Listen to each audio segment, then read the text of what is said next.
안녕하세요. 저는 광진구 자양동에 있는 오늘의 교회를 섬기는 목사 백상욱입니다. 저는 목사로서 많은 사람의 임종을 지켜보았고 또 임종하려는 분들을 준비시키는 그런 기회들을 많이 가졌습니다. 임종을 앞둔 사람을 지켜보는 가족들에게는 떠나려는 분이 혹여라도 중요한 말씀을 하지 못하고 떠나시면 어떡하나 하는 조급한 마음이 있고, 임종을 앞두고 있다고 느껴지는 당사자도 자신이 꼭 해야 할 일을 못하고 떠나진 않을까 하는 긴장감, 두려움을 가지고 있는 것이 사실입니다. 그렇기 때문에 가족 중에 누군가가 떠나려 할 때, 그리고 떠나려는 당사자도 두 사람 사이에는 많은 대화가 필요한 것입니다. 오늘 본문에는 임종을 앞둔 예수님과 예수님의 제자들이 식탁에서 나누고 있는 유언 같은 중요한 말씀, 그리고 보석 같은 예수님의 교훈의 말씀이 본문에 들어 있습니다. 주님이 이런 이들에게 어떤 유언의 말씀을 남기셨을까요?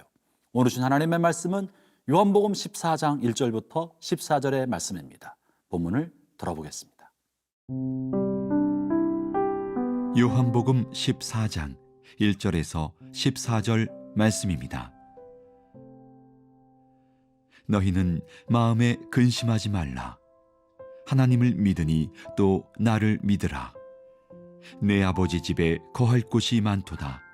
그렇지 않으면 너희에게 일렀으리라. 내가 너희를 위하여 거처를 예비하러 가노니 가서 너희를 위하여 거처를 예비하면 내가 다시 와서 너희를 내게로 영접하여 나 있는 곳에 너희도 있게 하리라. 내가 어디로 가는지 그 길을 너희가 아느니라. 도마가 이르되 주여 주께서 어디로 가시는지 우리가 알지 못하거늘 그 길을 어찌 알겠사옵나이까? 예수께서 이르시되 내가 곧 길이요 진리요 생명이니 나로 말미암지 않고는 아버지께로 올 자가 없느니라. 너희가 나를 알았더라면 내 아버지도 알았으리로다.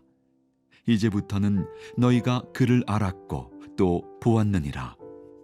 빌립이 이르되 주여 아버지를 우리에게 보여주옵소서. 그리하면 족하겠나이다. 예수께서 이르시되 빌립아 내가 이렇게 오래 너희와 함께 있으되 네가 나를 알지 못하느냐? 나를 본 자는 아버지를 보았거늘 어찌하여 아버지를 보이라 하느냐? 내가 아버지 안에 거하고 아버지는 내 안에 계신 것을 네가 믿지 아니하느냐? 내가 너희에게 이르는 말은 스스로 하는 것이 아니라 아버지께서 내 안에 계셔서 그의 일을 하시는 것이라. 내가 아버지 안에 거하고 아버지께서 내 안에 계심을 믿으라. 그렇지 못하겠거든 행하는 그 일로 말미암아 나를 믿으라. 내가 진실로 진실로 너희에게 이르노니 나를 믿는 자는 내가 하는 일을 그도 할 것이요 또한 그보다 큰 일도 하리니 이는 내가 아버지께로 감이라. 너희가 내 이름으로 무엇을 구하든지 내가 행하리니 이는 아버지로 하여금 아들로 말미암아 영광을 받으시게 하려 함이라. 내 이름으로 무엇이든지 내게 구하면 내가 행하리라. 주님이 떠나실 것에 대한 두려움과 불안감을 느끼고 있었던 제자들에게 주님께서 던지신 말씀은 아무 걱정하지 말아라. 너희들이 하나님을 믿는 것처럼 내가 보이지 않게 되더라도 여전히 나를 믿어라 하는 이야기를 하신 것입니다. 1절, 2절을 제가 읽어보죠. 너희는 마음에 근심하지 말라. 하나님을 믿으니 또 나를 믿으라. 내 아버지 집에 거할 것이 많도다. 그렇지 않으면 너희에게 일렀으리라. 내가 너희를 위하여 거처를 예비하러 가노니. 주님께서 아무런 걱정을 하지 말라고 말씀하시면서 그 근거로 제시하는 것이 아버지 집에 거할 것이 많다는 말입니다. 이 말은 도대체 무슨 말입니까? 이 말이 1차적이 가지고 있는 의미는 아버지의 집은 천국을 말하는 것이고 영원한 하나님의 나라를 말하는 것임에 틀림없습니다. 다시 말하면 예수님께서 지금 하나님을 향해 가고 하나님 품으로 돌아가셔서는 하나님의 나라에서 제자들의 거처를 만드시겠다는 것을 말씀하고 계시는 것이죠. 그렇기 때문에 지금 예수님이 떠나시는 것 때문에 걱정하지 말라는 것이 틀림없는 말씀입니다. 주님은 우리를 위하여 영원한 하나님 나라를 예비하러 먼저 가신 것입니다. 그러나 본문을 조금 더 깊게 살펴보면 본문에서 말하고 있는 이 아버지의 집이 단지 천국에 있는 영원한 집만을 말하는 것만은 아니라는 것을 발견합니다. 예수님께서는 종종 예루살렘 성전을 아버지의 집이라고 묘사하실 때가 있었습니다. 예수님에게서의 아버지의 집은 천국의 하나님 나라, 하나님 품이기도 하지만 성전이 예수님에게는 아버지의 집이었던 것입니다. 그리고 오늘 본문에서 이렇게 살펴보면 내 아버지 집에 거할 것이 많다라고 표현하신 것이 어떤 의미가 있겠습니까? 이 아버지의 집은 하나님의 임재가 있고 하나님의 거처가 있는 성전인데, 성전은 이제 예루살렘 성전을 말하는 것이 아니라 그리스도의 죽으심과 부활하심으로 세워질 영원한 성전인 예수 그리스도의 몸을 말하는 것입니다. 다시 말하면 이제 예수 그리스도의 몸인 성전 안에 너희가 거할 곳이 많다. 내가 그곳을 예비하러 가고, 다시 말하면 주님의 몸된 교회를 예비하러 가고, 그곳에 너희들의 거처, 너희들이 머물 곳이 많다고 해석해서 생각해 볼 수 있는 것입니다. 주님께서 이 땅에 떠나시는 것은 사라지는 것이 아닙니다.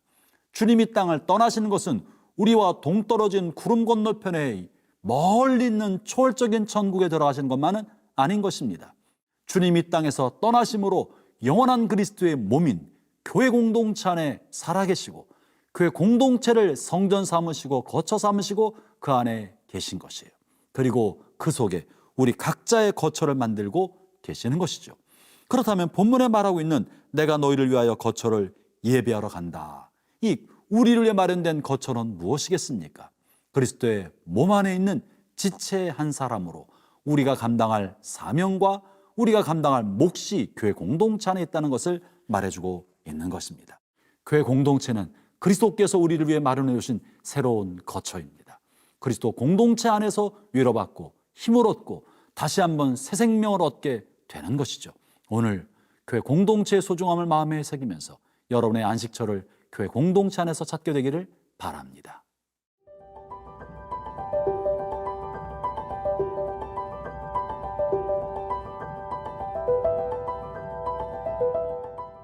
예수님께서는 떠나가시기 전에 제자들을 향해서 어마어마한 유언을 남기셨습니다. 이 유언이야말로 보석 중의 보석이고 우리가 받아 누리기에 엄청난 큰 유산인데요. 그것이 무엇인고 하니 12절의 말씀입니다. 내가 진실로 진실로 너희에게 이르노니 나를 믿는 자는 내가 하는 일을 그도 할 것이요 또한 그보다 더 큰 일도 하리니 이는 내가 아버지께로 감이라.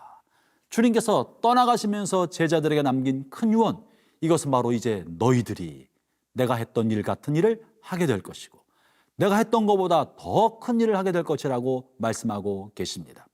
물론 여기서 예수님이 하신 일은 온 인류를 위한 구속의 사역, 대속의 사역을 말하는 것은 아닙니다. 예수님께서 하신 일 중에 하나님의 영광을 드러내고 천국의 비밀을 알려주며 하나님 나라의 능력을 땅에 실현하고 실천하신 것을 말하는 것이죠. 그리고 또한 하나님의 사랑을 바탕으로 사람들을 끝없이 사랑하신 것을 말씀하고 계시는 것입니다. 제자들이 생각할 때 우리가 어떻게 예수님 같은 일을 하겠습니까? 그러나 주님께서 다음과 같은 약속을 근거로 너희들이 나보다 더 큰 일을 하게 될 것이라고 말씀하고 계십니다. 그것이 바로 13절과 14절의 말씀인데요.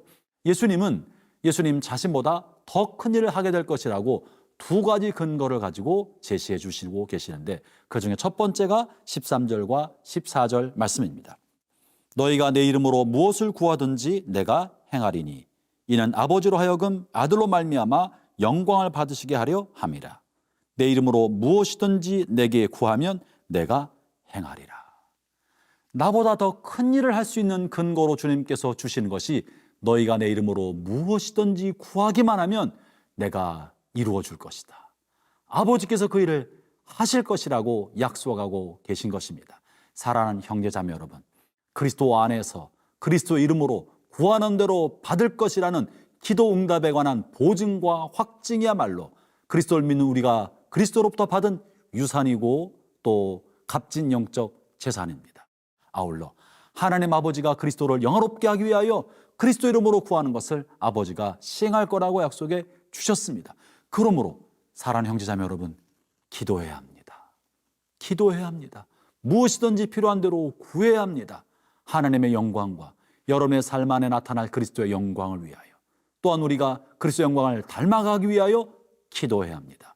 기도하지 아니하면 그저 예수님과 하나님은 멀리 계신 관념적인 존재이지만, 기도하고 응답받는 순간 하나님은 멀리 계신 분이 아니요 나와 가까이 하신 분이시고, 하나님 그저 나를 쳐다보는 분이 아니고 나의 삶을 이끌어 가시고 돌보시는 분이시다는 사실을 알게 되실 것입니다.